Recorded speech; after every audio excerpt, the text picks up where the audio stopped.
Subscribe કરો એ high news India ચેનલને, પછી યુટ્યુબ એપ પર બેલ આઇકોનનું બટન દબાવો અને નિહાળો એ હાઈ ન્યૂઝ ઇન્ડિયા ચેનલ.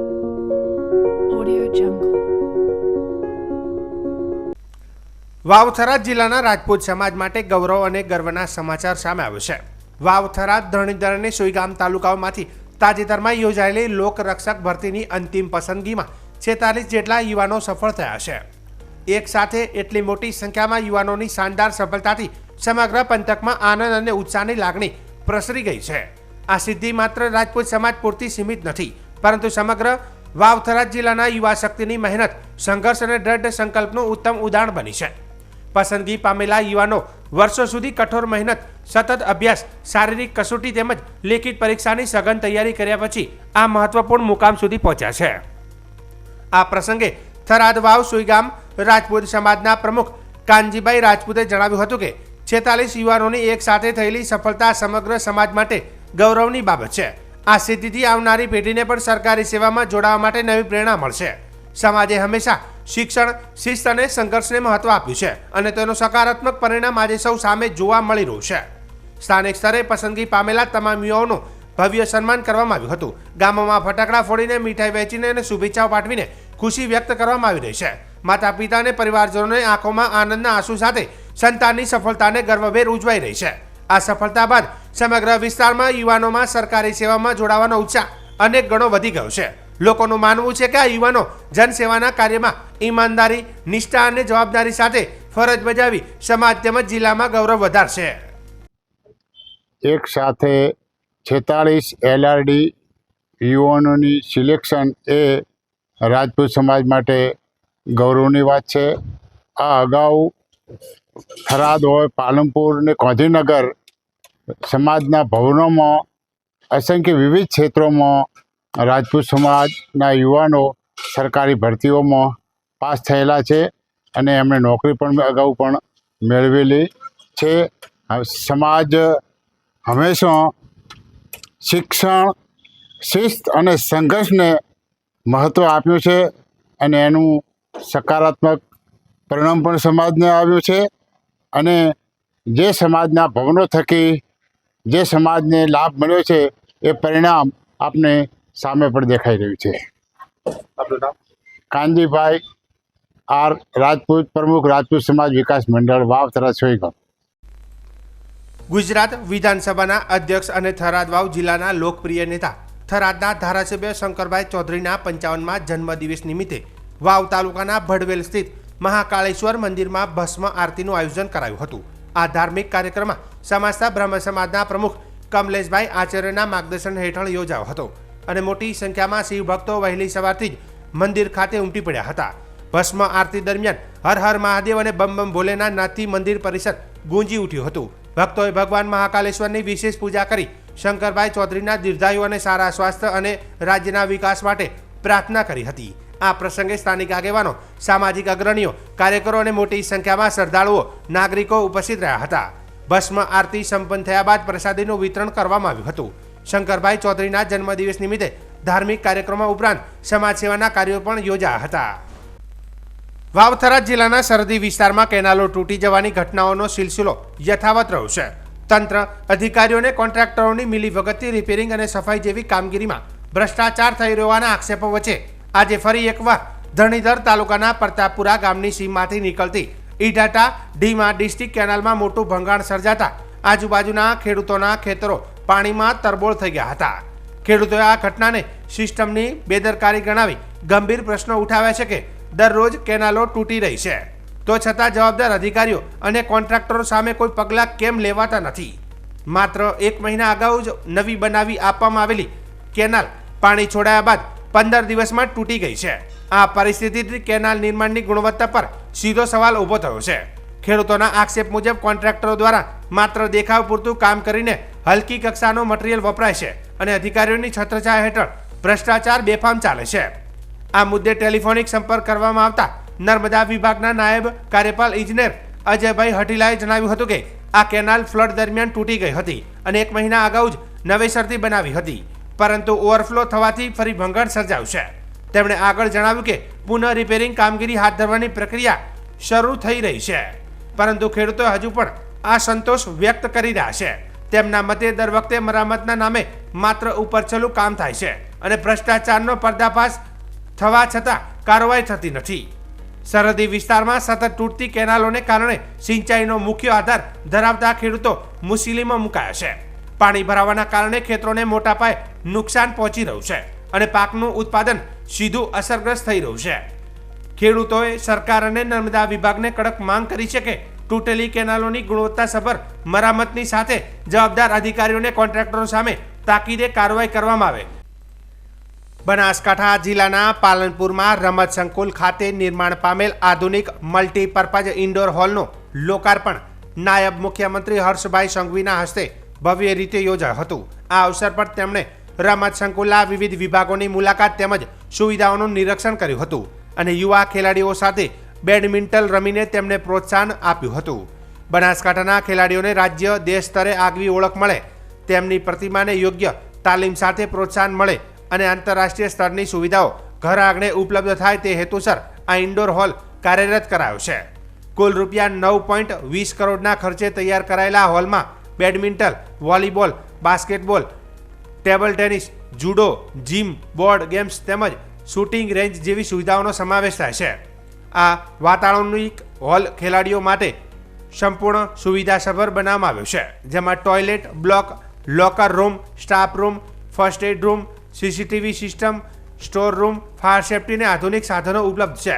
જિલ્લાના ખેલાડીઓને બહાર જવાની જરૂરિયાત ઘટે અને તાલીમની ગુણવત્તામાં સુધારો થાય તે દિશામાં આ બાંધકામ એક મહત્વનું પગલું સાબિત થશે. હોલ સાથે જિલ્લા રમત સંકુલમાં 200 metre athletics track, grassy football ground, kabaddi અને ખોખો મેદાન, બાસ્કેટબોલ અને વોલીબોલ કોર્ટ જેવી આઉટડોર સુવિધાઓ પણ ઉપલબ્ધ છે. તે ઉપરાંત પાર્કિંગ સુવિધા, સિક્યુરિટી કેબિન, એડમિટ બ્લોક અને ઇલેક્ટ્રિક રૂમ જેવી આવશ્યક સુવિધાઓની સુવ્યવસ્થા પણ કરવામાં આવી છે. લોકાર્પણ પ્રસંગે નાયબ મુખ્યમંત્રીએ જણાવ્યું કે આધુનિક રમતગમત ઇન્ફ્રાસ્ટ્રક્ચર બનાસકાંઠાના યુવાનોને રાષ્ટ્રીય અને આંતરરાષ્ટ્રીય સ્તરે આગળ વધવા માટે શક્તિશાળી પ્લેટફોર્મ સાબિત થશે. નવી સુવિધાઓના કારણે ખેલાડીઓની પ્રતિભાને ઉત્તેજન મળશે અને સ્પર્ધાત્મક ક્ષમતામાં નોંધપાત્ર વધારો થશે. આ કાર્યક્રમમાં રમતગમત રાજ્યમંત્રી જયરામ ગામિત, રાજ્યમંત્રી પ્રવીણભાઈ માળી, રાજ્યમંત્રી સ્વરૂપજી ઠાકોર, ધારાસભ્ય Aniketbhai Thakar, sport authority director Sandeep Sagale, જિલ્લા કલેક્ટર મિહિર પટેલ, જિલ્લા વિકાસ અધિકારી એમ જે દવે સહિત અધિકારીઓને મોટી સંખ્યામાં નાગરિકો હાજર રહ્યા હતા. બનાસકાંઠા જિલ્લાના વડગામ ખાતે નાયબ મુખ્યમંત્રી હર્ષભાઈ સંઘવીએ સુવિધાઓથી સજ્જ નવનિર્મિત તાલુકા કક્ષાની આધુનિક લાઇબ્રેરીનું લોકાર્પણ કર્યું હતું. તેમણે લાઇબ્રેરીમાં ઉપલબ્ધ સુવિધાઓનું નિરીક્ષણ કરીને ઉપસ્થિત વિદ્યાર્થીઓ સાથે સંવાદ સાધ્યો હતો. આ લાઇબ્રેરી 698.05 ચોરસ મીટર જમીન પર અંદાજે 4 કરોડ રૂપિયાના ખર્ચે કાર્યરત કરાઈ છે. તેમાં કુલ 169 વિદ્યાર્થીઓને બેસવાની ક્ષમતાવાળી G+1 ઇમારત છે. વરિષ્ઠ નાગરિકો, મહિલાઓ અને બાળકો માટે અલગ અલગ જગ્યાઓ, કોન્ફરન્સ રૂમ તથા 20,000 જેટલા પુસ્તકો રાખવાની ક્ષમતા સહિતની આધુનિક સુવિધાઓ ઉપલબ્ધ કરાઈ છે. આ પ્રસંગે નાયબ મુખ્યમંત્રી હર્ષભાઈ સંઘવીએ જણાવ્યું કે ગ્રામ્ય વિસ્તારના વિદ્યાર્થીઓ સ્પર્ધાત્મક પરીક્ષા સહિતની તૈયારીઓ કરી શકે તે માટે તમામ સુવિધાઓ ઊભી કરવા સરકાર કટિબદ્ધ છે. તેમણે ઉમેર્યું હતું કે સરકાર વડગામ વિસ્તારના લોકોની પડખે ઊભી છે અને વડગામનો વિકાસ કરવા માટે સતત કામ કરી રહી છે. આ લાઇબ્રેરી થકી સ્થાનિક યુવાનો શિક્ષણ ક્ષેત્રે આગળ વધશે અને પોતાના પરિવારનું નામ રોશન કરશે. આ લાઇબ્રેરી વડગામ અને આજુબાજુના વિસ્તારના વિદ્યાર્થીઓ માટે ઘર આંગણે જ ઉત્તમ સુવિધા પૂરી પાડશે. શિક્ષણ ક્ષેત્રની આ સુવિધા યુવાનોની પ્રતિભાને નવી દિશા અને ગતિ આપશે. તેમજ નવા ઇન્ફ્રાસ્ટ્રક્ચરથી યુવાનોની ક્ષમતા નિખરશે અને તેમની ઊંચી ઉડાન ભરવામાં મદદ મળશે. આ લોકાર્પણ કાર્યક્રમમાં રમતગમત રાજ્યમંત્રી જયરામ ગામિત, વન અને પર્યાવરણ, વાહન વ્યવહાર અને ક્લાઇમેટ ચેન્જ રાજ્યમંત્રી પ્રવીણભાઈ માળી, કુટીર અને ગ્રામ્ય ઉદ્યોગ રાજ્યમંત્રી સ્વરૂપજી ઠાકોર, ધારાસભ્ય અનિકેતભાઈ ઠાકર, જિલ્લા કલેક્ટર મિહિર પટેલ, જિલ્લા વિકાસ અધિકારી એમ જે દવે સહિત અધિકારીઓને મોટી સંખ્યામાં વડગામ વિસ્તારના નાગરિકો હાજર રહ્યા હતા. વડગામ તાલુકા માટે આજે આપ જોઈ શકો છો આ અદ્યતન પુસ્તકાલય એ માત્ર ને માત્ર તમારા બાળકોનું ભવિષ્ય ઉજ્જવલ કરવા માટે આજે લોકાર્પણ કરવામાં આવ્યું છે. આ કોઈની માંગણીથી બનાવવામાં નથી આવ્યું. રાજ્ય સરકાર જે તમારી છે તમારા આશીર્વાદથી ચૂંટાઈને તમારી નાની નાની ચિંતાઓ એક પછી એક, તમારા તમામ જે વિષયો કે તમને નાની મોટી સુવિધાઓથી તમારું પરિવાર, તમારા બાળકોનું ભવિષ્ય ઉજ્જવળ બની શકે તે માટે આવા અદ્યતન પુસ્તકાલય તાલુકા કક્ષાએ બનાવી રહ્યા છે. અને આજે જે પુસ્તકાલય આપ જોઈ શકો છો અહીંયા, આમાં બાળકીઓ માટે તદ્દન અલગ વ્યવસ્થાઓ ઊભી કરવામાં આવી છે. આજના જમાનામાં કોમ્પ્યુટર, ઇન્ટરનેટ થી જે પુસ્તકો વાંચવાની હોય તેની બી વ્યવસ્થાઓ અલગ ઊભી કરવામાં આવી છે. એક સાથે 160 થી વધારે વિદ્યાર્થીઓ, યુવાઓ અહીંયા વાંચી શકશે ને એમનું ભવિષ્ય ઉજ્જવળ કરી શકશે. આપણે વડગામમાંથી આવનારા સમયની અંદર આપણા દીકરા દીકરીઓનું ભવિષ્ય ઉજ્જવળ થાય તે માટે એક પછી એક આવી વ્યવસ્થાઓ જે કરીએ છે ને, આ વ્યવસ્થા તમે લખી રાખો. આ પુસ્તકાલય આવનારા દિવસોમાં અનેક લોકો DYSP, deputy collector, police inspector, સરકારી નોકરીઓ અને વિદેશમાં ભણવા અને ભણીને મોટા મોટા ઉદ્યોગપતિઓથી લઈને બધું બનવાનું કારણ કે તમારી આ પુસ્તકાલય. વાવથરાદ સહિત સમગ્ર સરહદી વિસ્તારમાં સેન્ટ્રલ ગવર્મેન્ટની નાફેડ અને ગુજકો માસોલની વિજિલન્સ ટીમ દ્વારા આજે અચાનક મુલાકાતો લેવામાં આવી હતી. ટેકાના ભાવે ચાલી રહેલી મગફળી ખરીદી, ગુણવત્તા ચકાસણી, કાંટાની વ્યવસ્થા અને ચૂકવણી પ્રક્રિયામાં કોઈ અનિયમિતતા છે કે નહીં તે અંગે વિશેષ તપાસ હાથ ધરાઈ હતી. તપાસ દરમિયાન ટીમે ધાનેરા, થરાદ તેમજ આસપાસના ગ્રામ્ય વિસ્તારોમાં મગફળી સ્ટોરેજ, વેરહાઉસ તથા ગોડાઉનની મુલાકાત લીધી હતી. ત્યાં સંગ્રહિત માલની સ્થિતિ, ભેજનું પ્રમાણ, વજન પ્રક્રિયા અને સેમ્પલિંગ સ્ટાન્ડર્ડની ગંભીરતાપૂર્વક તપાસ કરવામાં આવી હતી. વાવથરાદના ખરીદી કેન્દ્રો પર ટીમે પોજ મશીન, બિલો, ડોક્યુમેન્ટ વેરિફિકેશન પ્રક્રિયા તેમજ કાંટાની ચોકસાઈનું નિરીક્ષણ કર્યું હતું. સાથે જ ખેડૂતો સાથે સીધી ચર્ચા કરીને ખરીદી પ્રક્રિયામાં કોઈ મુશ્કેલી, વિલંબ અથવા તો ભ્રષ્ટાચાર જેવી પરિસ્થિતિ સર્જાઈ રહી છે કે નહીં તે અંગે માહિતી મેળવી હતી.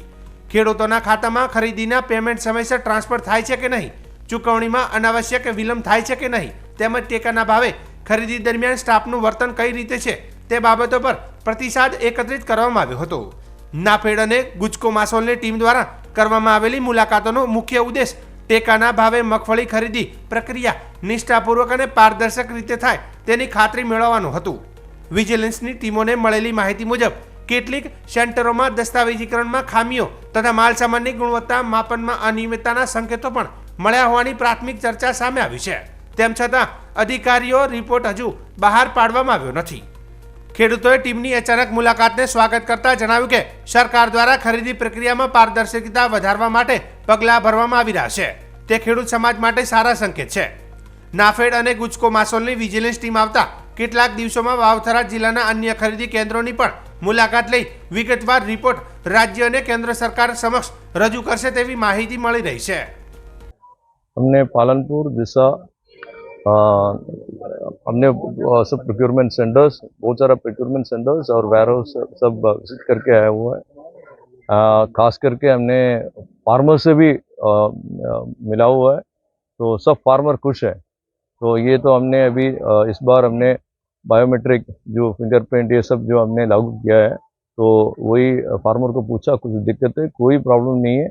तो जो ग्राउंडनट जो भी आता है मूंगफली भी मतलब अच्छा क्वालिटी का भी आता है. मैंने काफ़ी गोडाउन में गया हुआ है, अच्छा क्वालिटी है. पेमेंट भी विद इन 1-2 दिन में फार्मर का अकाउंट में चला जाता है. फार्मर खुश है. मैं इतना ही मतलब कोई इस बार कोई प्रॉब्लम नहीं है, तो फार्मर का सामने में बोल रहा हूँ. आप लोगों को कोई दिक्कत है? सब खुश है. हाँ बताइए. किसान को 15 दिन में मिल गया है और जो उनका क्वार्टर में वजन नहीं किया उनको बिल नहीं बनता. हाँ ठीक है, वो मैं अभी देखता हूँ, कोई इश्यू नहीं. हाँ बट कुल मिला के ऐसा कोई प्रॉब्लम नहीं है, सब खुश है. सर अभी आप कहाँ जाने वाले और क्या विजिट? अभी मैं मेनली प्रोक्योरमेंट सेंटर और नेक्स्ट अभी नियर बाय गोडाउन भी हम विजिट करेंगे.